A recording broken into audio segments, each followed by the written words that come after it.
Benny is money, hey, Benny is money, hey, Benny is money, c'est la révision des comptes, hey, Benny is money, hey, Benny is money, hey, Benny is money, c'est la révision des comptes, hey, Benny Mimosa, Benny Two Belts, Benny best in the world, univers au complet, Monday night Benny, Friday night Benny, 2 fois semaine on est béni par notre sauveur qui est béni, on se croise les doigts pour un actif, on a déjà des passifs, une clap de golf pour Benny, une clap de golf pour Benny, Benny is money, hey, Benny is money, hey, Benny is money, c'est la révision des comptes, hey. C'est la révision des comptes, hey.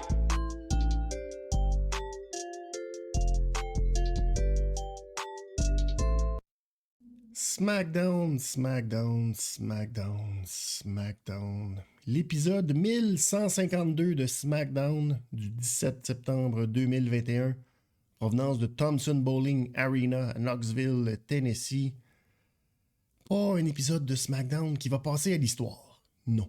Parce que après l'épisode de la semaine dernière, qu'on a trouvé très bon, un bon épisode avec des bons matchs, qui a passé rapidement, qui était divertissant. Cette semaine, pouf, tout le contraire.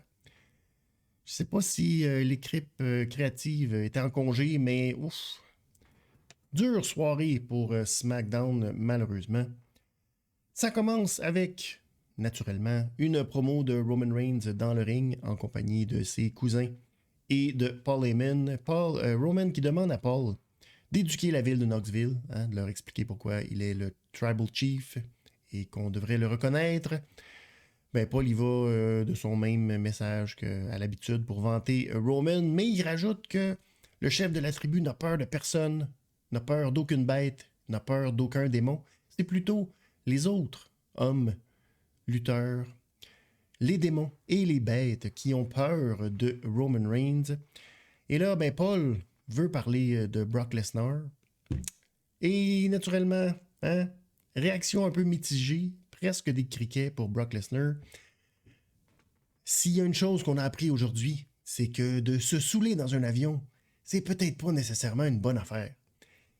Et après l'épisode de Dark Side of the Ring, je sais pas trop quelle sera la réaction des foules face à Brock Lesnar si vous n'étiez pas au courant. L'épisode de Dark Side of the Ring sur le Plane Ride from Hell a laissé beaucoup de séquelles, notamment à Ric Flair, Tommy Dreamer, Scott Hall qui n'a pas très bien paru, ainsi que Brock Lesnar n'ont pas très bien paru. J'ai pas encore eu la chance de regarder l'épisode, mais de ce que j'ai compris sur les réseaux sociaux, ouch! Ça, ouais, cet épisode-là de Dark Side of the Ring fait mal. Donc, allez voir. Peut-être qu'on fera un épisode spécial là-dessus, tellement il y a eu des conséquences majeures à cet épisode-là. Et Brock Lesnar a un peu beaucoup passé dans le tordeur. Alors, Paul, quand même, dit qu'il avait vu. Il est venu pour dire qu'il a vu de la peur dans les yeux de Brock Lesnar au Madison Square Garden, mais il a été interrompu par Biggie. Biggie qui fait son entrée, tellement fier d'être le nouveau champion de la WWE, fait le tour du ring, salue tout le monde. Finalement, il rentre dans le ring pour confronter Roman Reigns. Et Finn Balor arrive. Alors, Finn Balor fait son entrée. Oh là là, qu'est-ce qui va se passer? Eh bien, rien, parce qu'on s'en va à la pause. Et c'est comme ça que le segment s'est terminé.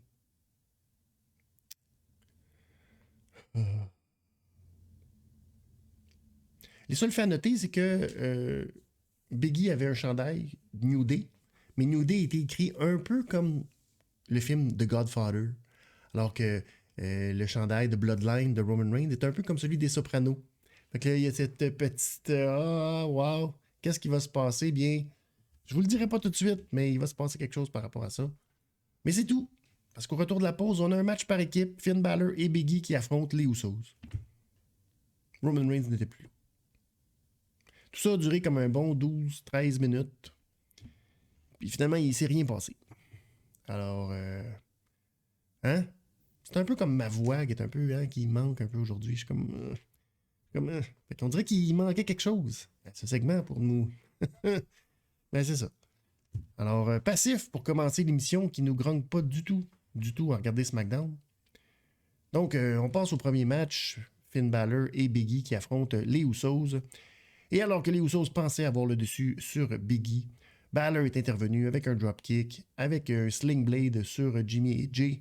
Et ça a permis à Balor de monter dans le coin pour exécuter son coup de grâce alors que Big E, lui, terminait le travail avec le big ending en simultané pour la victoire. Un match correct, là. J'ai donné 3$ sur 5 à ce match-là.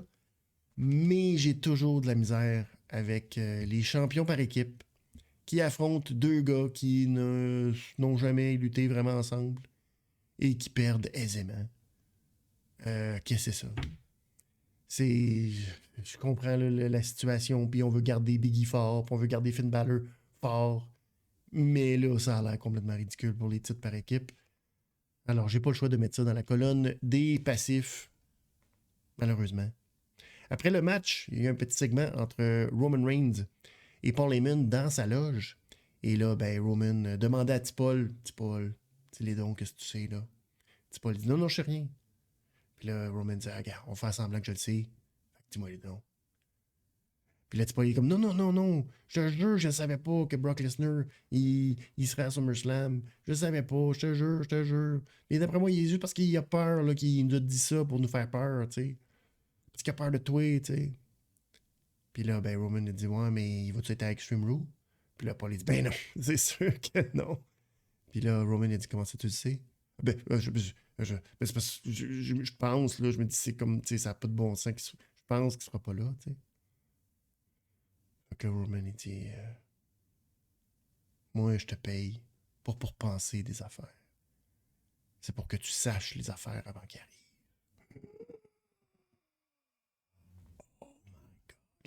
On était palpable. Pauvre petit Paul doit être petit. Pauvre petit Paul, ça va pas bien, pauvre petit Paul. Prochain match, nous avons Rick Boogs qui affronte Robert Roode dans un match Boogs contre Roode. Eh bien, dans un match assez rapide, hein, comme d'habitude, Rick Boogs qui ne fait pas des longs matchs, il l'a remporté assez facilement avec un Samoan Drop, un Bulldog et son espèce de, je pense, un Gut Wrench Power Slam, une affaire de même. On est habitué de voir pas Rick, mais Robert Roode perdre souvent. Alors, c'est une autre défaite à sa fiche. 2$ est passif pour ce match assez plate. Après le match, on célèbre avec Pat McAfee sur la table des commentateurs quand tout à coup, boum, la grosse botte du commandant Aziz arrive et puis massacre Nakamura. Ensuite, Boogs aussi, il passe. Et là, le fameux Apollo Crews, qu'on avait presque oublié, entre dans le ring et dit « C'est lui votre roi? Eh bien, je défie le roi pour son titre intercontinental. » Oh là là, oh là là. Prochain match, nous avons Happy Corbin face à Kevin Owens. Kevin Owens en Gorilla Position nous a dit qu'en battant Corbin ce soir, il deviendrait Happy Kevin. Ah, c'est bon, c'est vraiment bon. C'est bon, c'est tellement bon. Eh bien, KO a fait son entrée et il n'a même pas eu le temps de se rendre au ring. Corbin est arrivé par derrière, à pif-pouf. Et finalement, la bataille a éclaté et là, Corbin lui a servi un chokeslam sur le tablier du ring. Et il a sacré son camp se disant « Il est fini, là. On n'aura pas de match. » C'est le fun, hein? Belle utilisation encore une fois cette semaine de Kevin Owens. Passif pour cet affrontement. Paul Heyman marchait dans le corridor et là, boum! Crise cardiaque, Kayla Braxton arrive comme à l'habitude. Alors, Kayla lui dit qu'elle a des sources qui lui ont dit que Brock Lesnar serait peut-être repêché au draft le 1er octobre par Raw. Oh là là, quelle information troublante. Alors, Paul, il dit, voyons donc, comme si t'avais des sources. Puis là, tu finis de toujours t'approcher de moi comme ça, puis, tu sais, dans le fond, là, t'essaies juste de me cruiser, puis tout, parce que, tu sais, mais non, arrête de me cruiser. Et là, Biggie arrive par derrière, et là, il lui montre de la ceinture, nanana. Paul lui dit, bravo, hein, bravo, parce que t'as bien fait. Parce que tu sais très bien que t'aurais pas été capable de cacher in sur Roman, et t'es allé affronter le champion de la WWE, alors qu'il était amoindri. Hein? Bravo, Biggie, bravo. Alors Biggie lui a répondu, on verra si je suis capable de battre ton boy à Survivor Series. Mais ton boy, ça sera peut-être pas Roman Reigns, ça va peut-être être Brock Lesnar. Puis peut-être que tout ça, tous tes plans vont tomber à l'eau parce que Finn Balor va tout gâcher ça. Ha ha ha ha ha ha. Et pouf! Pauvre Biggie reçoit un super kick des Usos d'en face. Et là, ben, il se fait massacrer dans la gorilla, pas dans la gorilla, mais dans le petit corridor par les Usos. Alors, qu'est-ce que ça va donner tout ça? Hein? Je vous le dis pas tout de suite. Ça s'en vient. Aïe, aïe, aïe, que de péripéties. Prochain segment, nous avons une promo dans le ring. Promo interminable. Et c'est un euphémisme de Seth Rollins. Seth qui est habillé comme le capitaine Cosmos le serait sur une date. C'est-à-dire avec un suit en métal. C'est de toute beauté. Ou pas. Ça a été très difficile pour lui, Seth Rollins, à cause de ce qui s'est passé la semaine dernière, quand il a fait le stomp sur Edge. Et là, ben, il a senti son pied, hein, il a fait pop en dessous. Ça a fait comme une espèce de crunch dans le cou de Edge. Pour lui, c'était comme s'il écrasait une grosse coquerelle. Cric. Mais, tu sais, elle nous a montré les images, hein, pour être sûr qu'on sache bien. Et là, il nous a demandé, ben, qu'est-ce que vous pensiez qu'il allait arriver? Je me bats dans un match contre Edge, puis là, j'utilise un move tout à fait légal, dans un match tout à fait réglementé. Qu'est-ce que vous pensiez qu'il allait arriver, hein? Là, tout le monde blâme comme c'est moi qui est allé trop loin. Non, non, non. C'est Edge qui est allé trop loin. Puis c'est à cause de qui est allé trop loin? À cause de vous. Parce que vous l'encouragez. Il devrait même plus lutter, puis vous l'encouragez. Puis quand il m'a battu à SummerSlam, vous étiez tous contents. Puis quand j'ai reçu toute la chenoute, vous étiez tous contents. C'est de votre faute. Vous l'encouragez, vous devriez pas. Et là, ben l'autre jour, après ce qui est arrivé, puis tout ça, quand j'ai regardé Edge rentrer dans l'ambulance, puis tout, j'ai vu quoi dans ses yeux? J'ai vu de la peur. C'est pareil comme petit Paul.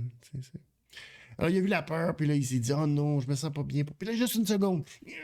Il y a eu ce petit moment où il se sentait pas bien pour Edge. Il était comme tout mal pour Edge. Puis là, après, il était comme « Non, c'est pas vrai que je me sens mal pour Edge.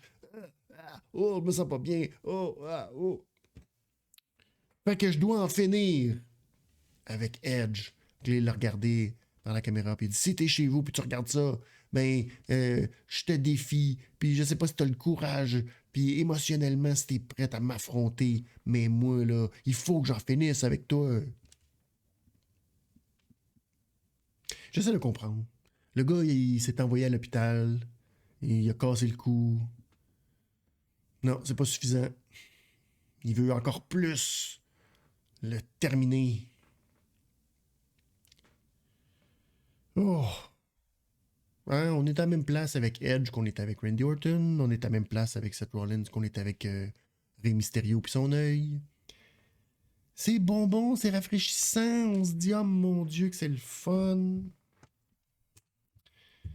Oh là là là là là là. Le copy-paste, le copy-paste, le copy-paste. Le copy-paste, le copy-paste. On est dans un mode copy-paste. Alors j'ai mis ça dans la colonne des passifs. En faisant copy-paste. Prochain match, là, vous ne croirez pas ce que je vais vous raconter. Zelina Vega et Carmella ont affronté Liv Morgan et, tenez-vous bien, Toni Storm. Et oui, Toni Storm, dans un match à SmackDown, on n'y croyait plus. Alors, Toni Storm, qu'on appelle le Wild Child of the 80s. Je sais pas, à cause qu'elle a une petite ligne, puis elle a les cheveux froufrous. On sait pas trop. Michael Cole nous dit que sa mère, elle aimait beaucoup le rock and roll. Alors, c'est une child of the 80s, née en 95. Je sais pas ce que ça veut dire, ça. Mais enfin. Alors, Toni Storm et Liv Morgan, pas d'entrée. Ils sont pas, personne les aime, eux autres. Puis personne ne veut les voir gagner, puis tout. Tellement pas que ça a été très difficile, pauvre Toni Storm, qui est... Toni Storm était tout le temps en train de se démolir. Ils sont pas bien... La première minute, match de 2 minutes, hein. Première minute, Liv Morgan est dans le coin. Toni Storm est comme dans le ring, t'as dit. Caroline, Zelina, puis Carmella sont comme pas bien placés. Je vois dessus. Non, je peux pas y aller. Il faut que je... Maudit qu'ils sont mal placés. Ils sont pas prêts. Timing archi pourri. L'autre minute, Liv Morgan rentre dans le ring contre Carmella. Et là, elle a le malheur d'envoyer Carmella dans le coin avec son ciseau de tête. Alors Carmella se cogne le nez contre le coussin du coin. Et là, c'est la catastrophe. Elle sort du ring. Oh mon Dieu, mon nez! Oh mon Dieu, mon nez! Je suis blessé au nez. Oh mon Dieu, oh mon Dieu, oh mon Dieu. Et là, ben, elle quitte avec Zelina Vega. Parce que c'est trop. Compte de 10 à l'extérieur. Victoire fracassante de Toni Storm et Liv Morgan en 2 minutes. $1 à ce match. Et naturellement, hein, c'est un passif. Là, Liv Morgan lui dit « Ah, Carmella, j'ai aucune pitié. Je vais te rendre aussi laide à l'extérieur que tu es laide à l'intérieur. » Et là, ben, au retour, on voit Carmella dans le bureau du soigneur. Et là, ben, comme « Oh non, je peux pas me regarder le visage. Oh mon Dieu, qu'est-ce que je vais faire? Oh là là. » Elle enlève ses mains, puis elle a absolument rien. « Oh non, j'ai rien, je suis correct, finalement. Ok, c'est bon. » Mais je vais te défier, je vais accepter le défi de Liv Morgan de l'affronter. Probablement à Extreme Rules. Puis là, ben, t'as Zelina Vega qui dit, bah là, hey, si elle veut t'affronter, il va falloir qu'elle passe par moi en premier la semaine prochaine. Ouh. C'est excitant, c'est excitant, c'est excitant. Par la suite, on a un petit segment Finn Balor qui nous explique c'est quoi ça le démon. Hein? Il nous explique que lui, il est pas né dans une famille de lutteurs. Il est né dans une famille de travailleurs. Puis lui, il était pas supposé se rendre jusque-là. Tout le monde, il a dit « Ah non, tu y arriveras pas, t'es pas bon. Maudit tes poches. Gros niaiseux, fais pas ça. » Ah, si bol. Finn Balor, quoi tu penses? Alors, toute la rage de tous ceux qui ont dit non et qui allaient pas réussir dans la vie, il a tout gardé ça à l'intérieur puis ça y a créé un démon. Et c'est pas lui qui appelle le démon, c'est le démon qui l'appelle pour sortir, tu sais. Je sais pas ce qu'il a entendu de Roman Reigns, mais ça l'a vraiment choqué, le démon. Alors, finalement, il dit « Roman Reigns, tu vas voir le démon t'affronter à Extreme Rules. » Et là, ben, il y a eu comme une espèce d'effet CGI, ou en tout cas d'effet de vidéo, là, qu'on a vu la face de Finn Balor se transformer en face du démon. Oh là là là là, que c'était beau! Prochain match, nous avons Dominic Mysterio qui affronte Sami Zayn. Ben oui, hein? Car 3 fois n'est pas coutume. Et cette fois, Dominic ne veut pas que son père arrive. Alors Dominic fait son entrée et 2 secondes plus tard, son père arrive. Alors, ben, l'histoire du match, c'est que Dominic a réussi à faire son 619 et il est monté dans le coin pendant que papa disait « Va plus vite, va plus vite ». Alors, au lieu de le faire en 2 secondes, il l'a fait en 3 secondes. Eh bien, 7 secondes a permis à Sami Zayn de lever les genoux au moment où Dominic faisait le frog splash. Roll-up de Sami Zayn et victoire. Et là, ben, papa est encore bien découragé parce que son fils, il est lent. Tu sais, il mesure plus. Fait que là, tu sais, faire le 619 au ralenti, c'est moins efficace que le petit. Puis monter dans le coin, c'est plus long que son papa. Fait que. Il est pas bon, Dominic. Alors, $2 sur 5 et un autre passif. On passe maintenant, avant la finale, à ce qui nous attend, la petite section à venir. Première chose, Naomi, durant l'émission, est allée confronter encore une fois Sonia Deville pour dire « Hey, mon match ». Sonia Deville lui a dit « Ben non, il n'y en a pas, il reste plus de temps, la semaine prochaine ». Puis là, Naomi s'est choquée, ben, il a dit « Hey, je t'ai dit que je voulais avoir un match, je suis 2 fois championne de SmackDown, toi, qu'est-ce que t'as fait? T'as rien fait, je suis meilleur que toi. » Puis là, il a parlé d'en face, tu sais, pour l'intimider, pour dire « Je veux un match ». Eh bien, on a appris, là, allez voir ça sur les réseaux sociaux, là, c'était très important. Naomi a été mise à l'amende pour avoir intimidé un officiel de la WWE. Oh là là, je te dis que... Hein? La semaine prochaine, on aura Nakamura qui va défendre sa ceinture intercontinentale face à Apollo. Et ben, Liv Morgan qui va affronter Zelina Vega. C'est excitant au possible. Mais... comment... et... à Raw cette semaine, The New Day réunit Biggie, Kofi et, j'allais dire Austin Creed, mais non, Xavier Woods, qui vont affronter, eh bien, tenez-vous bien, les Usos et Roman Reigns, ben oui. après la catastrophe des codes d'écoute depuis 2 semaines, qui se font battre par Dynamite dans le démo, ben là, on dit, si le cash-in de Biggie n'a pas conservé nos codes d'écoute, eh bien là, il faut amener Roman Reigns. Parce que Roman Reigns, c'est la seule raison pour que les gens écoutent. Alors, si vous l'écoutez le vendredi, vous allez vous garrocher pour l'écouter le lundi.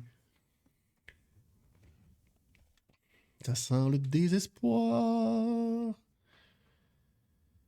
La finale de SmackDown, c'est le Homecoming Celebration. Donc, la célébration du retour à la maison de Bianca Belair. Et qui dit Knoxville, dit comté de Knox. Et qui dit comté de Knox, dit Corporate King, Glenn Jacob, le maire du comté de Knox. Et il est là! Et il fait ressortir les flammes. Pour la célébration de Bianca Belair, ben oui. Alors, elle est heureuse. La foule de Knoxville est tellement contente de la voir. Il y a des ballons, grosse célébration, des photos de Bianca Belair quand elle était à l'université. Elle dit que c'est la ville de Knoxville qui l'a rendue EST. Et à Extreme Rule, elle va reprendre son titre. Alors Kane est très heureux. Il dit après Extreme Rule, tu reviendras à Knoxville. On va faire une grosse parade pour ta victoire. Mais avant ça, je veux t'offrir une grosse clé géante du comté de Knox. Alors, hey, c'est pas le beau? Belle grosse clé en bois pour Bianca Belair. C'est à ce moment que Becky Lynch arrive pour gâcher le party avec ses cheveux lisses et ses petites boules sur la tête de couette. Alors, c'est son nouveau look. Elle arrive pour dire à Bianca que dans le fond, c'est le fun qu'elle soit la championne de Knoxville, mais tu sais, Becky, elle, c'est la championne de SmackDown, fait que tu sais. Mais non, à SummerSlam, c'était la soirée de Becky. À Extreme Rules, ça va être sûrement encore la soirée de Becky, mais ce soir, c'est ta soirée, Bianca. Et elle ne veut que montrer du respect, alors elle lui tend la main. Là, Bianca ne veut pas trop. Finalement, elle accepte de lui donner la main. Mais là, quand Becky veut enlever sa main, Bianca lâche pas la main. Fait que là, épreuve de force. Et là, finalement, Becky tente une cheap shot avec sa ceinture. Ça rate. Bianca la place sur ses épaules pour le KOD, mais Becky s'en sort et lui fait son manhandle slam. Son rock bottom, finalement. Et elle quitte le ring. Et c'est comme ça que se termine.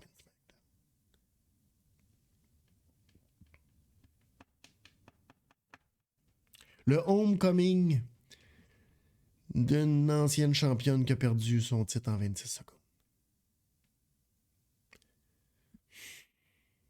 Tu sais, ils savaient là, qu'ils s'en venaient à Knoxville cette semaine. Ça leur tentait pas. Juste pour le fun. Là. Juste pour faire plaisir au monde. Tu sais, tu fais gagner Bianca Belair au Madison Square Garden. Tu sais, même si c'est pour y faire perdre le titre dans 2 semaines à Extreme Rules.